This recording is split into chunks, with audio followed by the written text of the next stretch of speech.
আসসালামু আলাইকুম সকল দর্শক বন্ধুরা, অনেক দিন ধরে আপনাদের ব্লগ দিতে পারি নাই, তাই আজকে আপনাদের মধ্যে নতুন একটি ব্লগ নিয়ে এসেছি। কিশোরগঞ্জ পাগলা মসজিদ।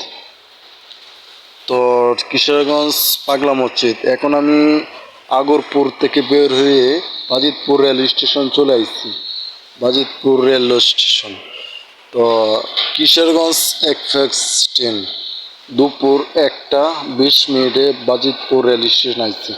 তো যেভাবে যাবেন একদম কম খরচে যেতে পারবেন। তো ট্রেন দিয়ে গেলে একদম কম খরচ যেতে পারবেন। মাত্র ট্রেন দিয়ে চারদিক দিয়ে প্রাকৃতিক সৌন্দর্য দেখতে দেখতে যেতে পারেন কিশোরগঞ্জ পাগলা মসজিদ। তো ভিডিওটা দেখতে থাকেন আর ফলো করে দেবেন, একটা করে ফলো করে দেবেন আমার আইডিকে। অনেকদিন ধরে আপনি